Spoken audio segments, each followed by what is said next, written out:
Hello, everyone. Welcome back. Welcome to another edition of the Moneymaker Monday on a Thursday. So originally, obviously, for those of you that know this already, I do Moneymaker Mondays where I talk about making money in business and what it takes to really make it happen, to really make 2018 the year of your greatness. You're the greatest version of yourself gets to happen in 2018. And that's essentially the topics that we talk about is making money, making a difference, being and expressing your passion for life, and finding the intersection where you can see how what you love and what you're passionate about gets to meet your role and how you get to benefit humanity. Because it's one thing to make money, and it's another thing to make a difference and make an impact and leave your mark, leave your legacy. And I can't think of a greater human being, a greater soul than the person that I'm going to talk about today when it comes to leaving a legacy. And that's, of course, the great Dr. Martin Luther King Jr., rest in peace. And this Moneymaker Monday was supposed to be obviously on Monday, on his birthday. And I was so ill, and I was sitting there kind of sick in bed and feeling sorry for myself and feeling bad, and at the same time saying to myself, you know what? When I get better, I am going to do this again and talk to you, share from my heart, really about who Martin Luther King was, but really about how it relates to business. You know, for me, everything ultimately comes down to business and making money, as it relates to like life principles and things like that. It's just the way my mind works. So what I find is that the things that work in business are often the things that work in life in general. So the same principles, the same ideologies that you can use in one area apply to the other area. And that's what I'm going to share with you today is about Martin Luther King and about his principles and how we as business owners can take what he taught us, the lessons that he taught us, and how we can essentially apply it to business and become successful business owners. So, before I get started on the principles of Martin Luther King, I wanted to kind of share a story. And some of you may know this, some of you don't. But I want to talk to you about the last hours, and specifically the last hour of Martin Luther King's life. And we're going to April 4th. And, it was 1968, I believe. And, it was a very difficult time in his life where, hey, Daisy, yes, this is going to be your year. This is going to be your year. So this was a very difficult time for Martin Luther King because he was getting the death threats on a regular basis. He wasn't really sleeping at night. He was in Memphis, and he was literally fighting with his entire staff, his bodyguard, people that he respected, because all of them were telling him the same exact thing, which is don't go out. Don't go to Memphis. Previously, that week earlier, he had led a march in downtown Memphis, which led to a riot where police were basically attacking people at the march, and it resulted in the death of a 16-year-old who, listen, Martin Luther King was made of flesh and blood. I'm sure he felt on some level personally responsible, on some level for having that happen, and obviously having to meet the boy's mother. And obviously she was unconsolable. You know, they're here for a good cause. They're here for this great march, and nobody expects to die in such an endeavor. Nobody expects to lose their life in such a short period of time, especially somebody so young. So he was going through his own personal turmoil, this dissension in the ranks where people weren't necessarily agreeing with him, and people were worried. People were worried that you're going to die, like you're not coming out of Memphis alive. And there was a point where he was in that motel room where he pretty much knew that this was the end. If he was going to push it any further, it was going to result in his death. And what I remember specifically about it, my takeaway from this is he didn't talk about a strategy to survive. He didn't talk about who his successor was going to be should he get killed. No, instead, what he did is he said, all right, gentlemen, let's go over the principles of nonviolence again. And that's a really profound thing that I think maybe doesn't get talked enough about, which is that there came a point in Martin Luther King's life where his mission had become bigger than him. His goals, his cause had become larger than life itself. And I think that that's what's in store for each and every one of you. Each and every one of you has a reason for being on this planet. Each and every one of you has a purpose. You want to call it your life purpose, your destiny, your calling. But whatever you call it, there's a direct correlation between your life purpose, your reason for being here, and humanity. So there's a famous quote by Pablo Picasso where he says, the meaning of life is to find your gifts, but the purpose of life is to give them away. So my question to you is, how in your life are you going to benefit others? How do people win when you win? And that's one of the biggest questions each and every one of you gets to ask yourself, is after it's all said and done, after this legacy is over, this life is over as we know it, and you leave your legacy behind, your mark behind, how do you want to be remembered? How do you want your life to be remembered long after you're gone? Because I believe that each and every one of us is communicating even after death.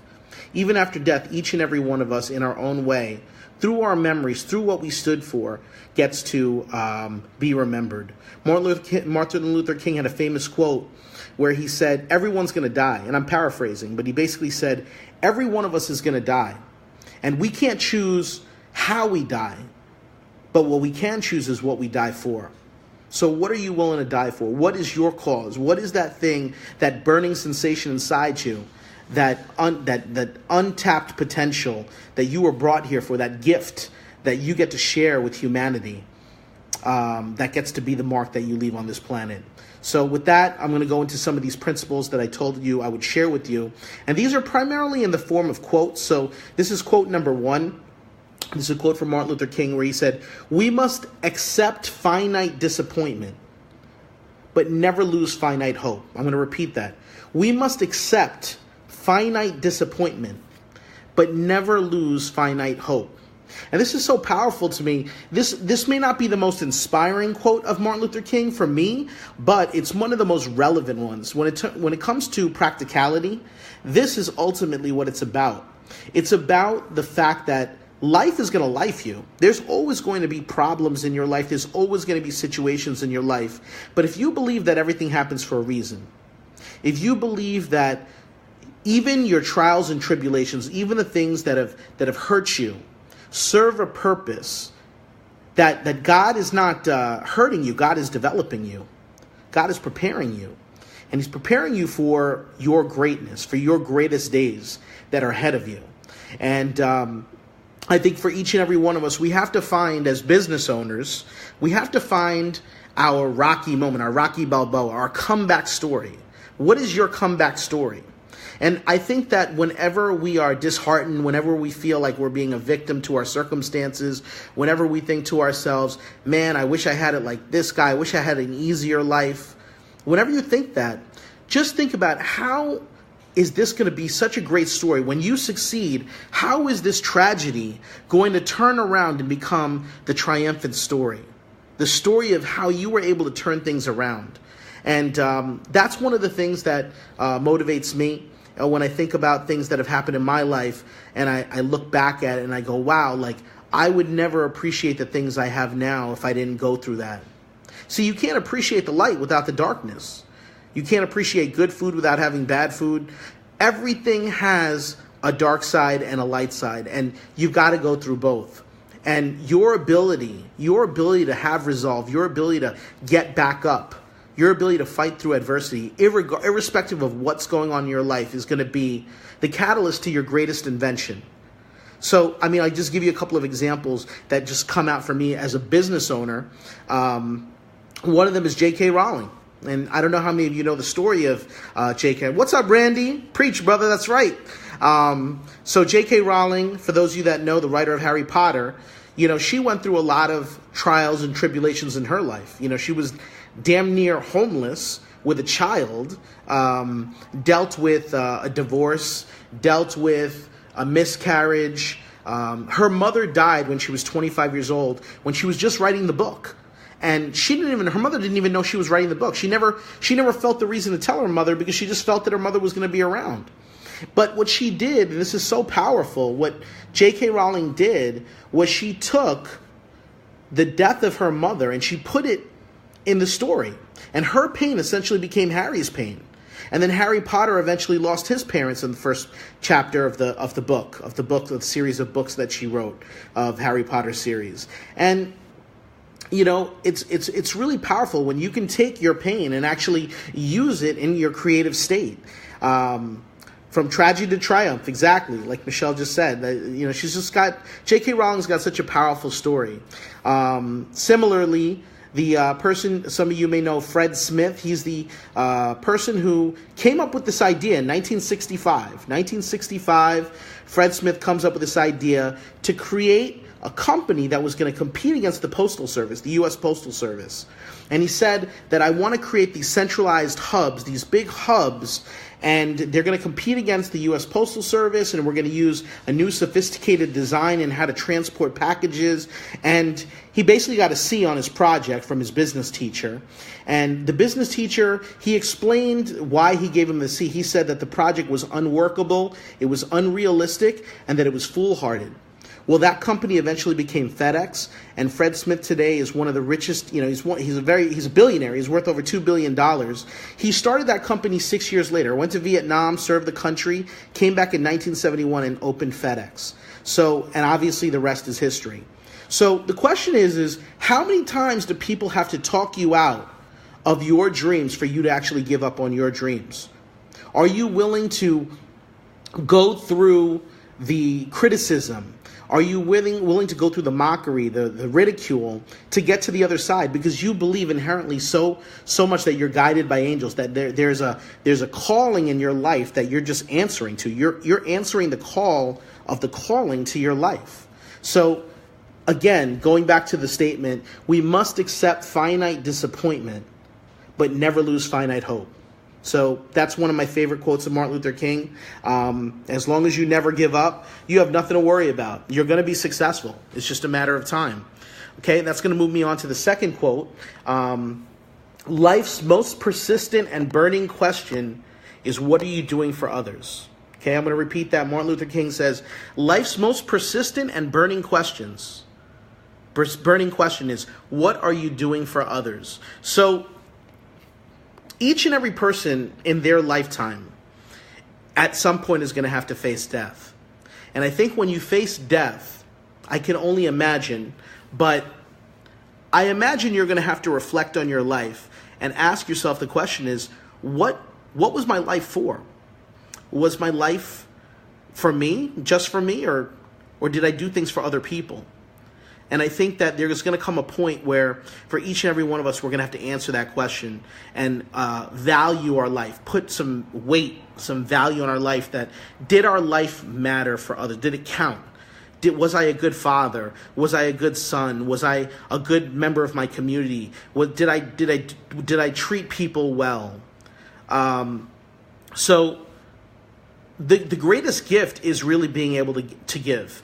And I think that that's the most rewarding thing that anybody can do. So how you affect others, Jim Carrey once said during a graduation speech, he said, how you affect others is the biggest currency there is. How you affect others is the biggest currency there is. If you look back at your life and you think about all the times in your life where you've had the most gratitude, the most sense of fulfillment, it'll always come back to that. And in business, when you're talking about making a profit, oftentimes in business we talk about our bottom line. We talk about how this is going to benefit me, the business owner of this company, and we get it wrong sometimes. Because in business we get to ask ourselves, how is this going to benefit our customer? First and foremost, if you want to have sustainable success in business, ultimately it comes down to creating and cultivating relationships with people that have you in their good favor, that believe in your company, that believe in your product, believe in your service, and believe more than anything that you are their well-wisher, that you have their best interests at heart. So to the degree that you can cultivate that message to your customer base, to the degree that you can make your customers feel important. And sometimes it's the little things in business. I know oftentimes in business, I have a supply business where I deliver plumbing supplies, one of my businesses. And a lot of times, I'll throw something in my car. A customer might call me and say, hey, listen, I need this. I forgot to order it. Is there any way that you can, drop it off? These are the smallest things that customers always remember, is when you're like, no problem, I'll get it done. I'm going to throw it in my car. I'll be right over. To the extent that you can do it, obviously. These are the little things that count. These are the things that people remember when everything else is equal, when price is equal, when quality is equal, when customer service is equal. The one thing that you get to have over your competitors is the fact that you care more than they do. You care about the customer. You care about your clients more than they do. So again, I'm going to read the quote. Life's most persistent and burning question is, what are you doing for others? How are you separating yourself from every other person that's trying to do the same product or service that you are? It's your ability to care for your customer more than they do. So that takes me to number 3. And number 3 is, I'll read this quote, is, love is the only force capable of transforming an enemy into a friend. Love is the only force capable of transforming an enemy into a friend. So, oftentimes when we look at our competitors in business, whether it's, other companies that are trying to do exactly what you're doing to the same exact customer base, selling the same type of product line or the same type of service, we look at them as our competitors, which they are. But what we look at them is we take it to another level. We take it as like they're our enemies. And, I look at it like this. If John wasn't my competitor, it would be Mike. There's definitely going to be a supply that's going to fill that supply if the demand is great enough. There's going to be somebody to replace somebody else. So there's no point in taking it personal as to who your competitor is as if he was your enemy. That has never been something that I feel is really productive. It feels like a counterproductive way of looking at life. The bottom line is there's always going to be people that are trying to make a living just like you are. There's no sense in having contempt for them. There's no sense in having hatred. There's no sense of having that go through your mind. The bottom line is you can observe them. You can look at what they're doing right. Maybe there's a way of doing some type of cross-branding, some type of partnership, some type of affiliation on projects down the road. Again, it's about keeping an open mind. And I want you to remember one thing. At the end of the day, the only competitor you have is you. That's the only competitor you have. The only competitor you have is you. Because we talk ourselves out of our greatest opportunities. We are the ones who self-sabotage our lives as people, as business owners. We're the ones who talk ourselves out of our greatest possibilities. So at the end of the day, you don't have to look left and right about what John, Mike, and Charlie are doing. You have to just worry about your own grass. Worry about yourself. Be better than you were yesterday, today. And I promise you that eventually you're going to get to the promised land, whatever that promised land looks like for you. So that takes me to number 4, and I have six major quotes. So this one is number 4, and it says that injustice anywhere is a threat to justice everywhere. So what do I mean by that? When I say injustice anywhere is a threat to justice and everywhere. This was a powerful quote from Martin Luther King.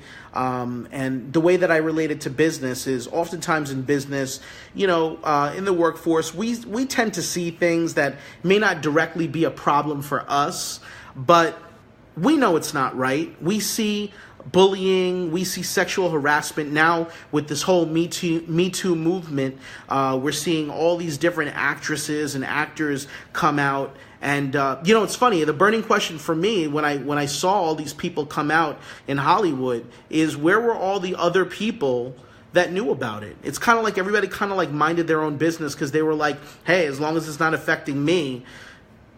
But I really feel like what goes around comes around. Karma is a bitch, and what goes around comes around. And, we live in a world that's getting smaller and smaller. So what you think doesn't affect you might affect you down the road. It might affect you a year from now. It might affect you 6 months from now. So to the degree that we can look at all the aspects of business and say to ourselves, is this right or wrong? Is this something that is justifiable, or is this something I can sleep with? Is this something I can stomach, or not? I think that at the end of the day, if we're going to create win-win scenarios for our customers, we get to create win-win scenarios for our employees. We get to create win-win scenarios for our vendors. We get to create win-win scenarios for all the people in the hierarchy, from the boss to the guy who places the orders, to the guy who works at the counter, to the guy who sweeps the floor. Everybody must win. So to the degree that in your organization, you can make sure that everybody is winning in your company or in a company that you're working with hand in hand, I think that that's a really powerful thing. Everybody gets to win when they're around you. You get to be the light of the world because you're the light of your world. And that brings me to number 5. And number 5 is faith is taking the first step even when you don't see the whole staircase. Faith is taking the first step even when you don't see the first staircase. And I remember a speech. This was a speech by Steve Jobs. Some of you might know this speech. It was a graduation speech that he did at Stanford University. Very, very famous speech where he talked about getting fired from Apple. So just imagine this guy, 20-year-old kid, him and Woz, probably a kind of a little bit of an arrogant hot dog, kid, thought that he had the world at the palm of his hands. At one point, 2 years into creating Apple, he had 4,000 employees. He had $1 billion company, and he thought he was on top of the world. He thought the best days were ahead of him. And then inevitably, when he's 30 years old, just 10 years later, with 4,000 employees, he gets fired from his own company. Fired from his own company. Think about that for a second. The company that he helped build from his garage, him and Woz, he gets fired from that company. Ostracized. And he says that it was one of the darkest moments in his life at the moment. But what later happened was he realized later on, as he's giving the speech, that was the greatest thing that ever happened to him. He said that he was rejected, but he still loved what he was doing. He was rejected, but he was not out of love. He did not fall out of love. Rather, what he said is, he said during the speech, he said, I was rejected, but I was still in love. I was rejected, but I was still in love. He still loved what he did. He still loved the computer business. He still loved creating. And, even though he had gotten fired from Apple, he had not lost his enthusiasm and his passion for the business. He created Next. He created Pixar, which, obviously Pixar became one of the first digital companies to create these animated movies. And they rolled out Toy Stories, which was a big hit. And before you know it, what happens? Full circle, he gets bought out. Next gets bought out by Apple, and Apple asks him to come back and become the CEO of Apple Computer. So it's just amazing to me, remarkable to me, that when you're willing to stay in the game, when you're willing to have the faith, what's possible, when you're willing to stay committed no matter what the adversity, what the circumstances are in front of you, staying in the game regardless, like not looking left, not looking right, just keeping your blinders on and pillaging forward, and he said during the speech in Stanford, he said that you can't connect the dots looking forward. You can only connect the dots looking backward. So the only thing you can have in this moment, and each and every one of you can attest to this in your own life, your own trials and tribulations, whatever's going on in your life right now, as a business owner, as a person, whatever adversity you're facing, you may not be able to connect the dots right now. You may not even understand why God is putting you through this right now, but the one thing you can have right now is faith. Faith that you will be able to one day connect those dots. Faith that that everything that's happening is happening for a reason, that there's an integrity to this universe, that this universe is happening with a design to it. So, that's one of the things that is so important, is having the faith in the darkness, being able to have the courage to walk through the unknown, knowing that, I have angels to the left of me, I have angels to the right of me, and I'm going to figure this out. Because I'm not alone. God is at the helm, and I am not alone. And, as business owners, that's so vital. That's so important to be able to do that. Case in point, Steve Jobs. Case in point, Apple Computer. Just think about it. If Steve Jobs, if he had quit, after he left Apple, if he had quit and just said, I'm already a millionaire, I'm depressed, they don't want me in the business, I'm just going to live out my life just on this money that I have. If he had done something like that, there would have never been a Pixar. There would have never been a Toy Stories movie. There would have never been the digital animation the way we know it today. There would have never been a company called Next. So it created a ripple effect because he was willing to have the faith. And that's what each and every one of you has the opportunity to do. To the extent that you can stay in the game of your business, regardless of what's going on in your life, people are going to benefit. Forget about you for a second. This is bigger than you. Just like Martin Luther King, it was the nonviolence movement was bigger for Martin Luther King than his life. There are things of this world, of this forces of nature that have been put upon you that are bigger than your life, bigger than you. So this is about much more than you. When you think of yourself as an entrepreneur, this is so much bigger than your well-being and your ability to pay the rent and your ability to pay the bills and keep up with the Joneses. It's so much bigger than that. So that brings me to my final one. This is number 6. Our lives begin to end when we become silent about the things that matter to us. Our lives begin to end when we become silent about the things that matter to us. So, obviously, as Martin Luther King was talking about, specifically in his life, he was talking about ignoring nonviolence, ignoring the fact that we could live in harmony, right? That when we ignore that, we start to die, because that was his passion. That was his vision for his life. And each and every one of you has a vision. Each and every one of you, whether it's curing cancer or helping battered women or, whatever the case may be. Maybe you have an affinity with protecting dogs or protecting a certain group of people, maybe people from your own background, whatever the case may be. The role that you play, the reason why it's so in your heart, whatever it is because God made you the solution to that problem. And what I love about being a business owner is that you can drive your point home through business. One of the greatest things that I was able to do just by being in business is self-express myself through my business. Self-expression is so powerful. Let me give you an example. I have a plumbing business, and through that plumbing business, I have been able to help so many different charities of my choice. Kids in India got to get fed. Schools got to be built. And you know what? I did it off the sweat of my back, my father, my mother. We did it as a family, and it was so powerful because you know what? Again, the biggest accomplishments are never about where you ate your steak dinner or where you bought your second home. I think that the most gratifying feelings in my life is when I was able to give back. And that's the opportunity that presents itself to each and every business owner that's listening in on this call, listening in on this Facebook Live, that each and every one of us gets to don't contribute in one way or another through business.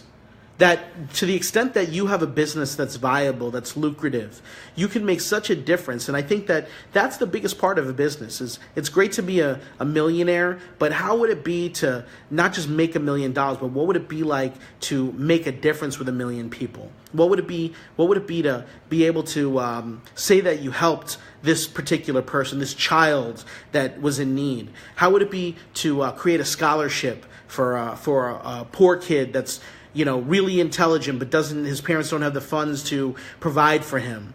These are the opportunities that exist out there in the ether if you're willing to go out there and seize the moment.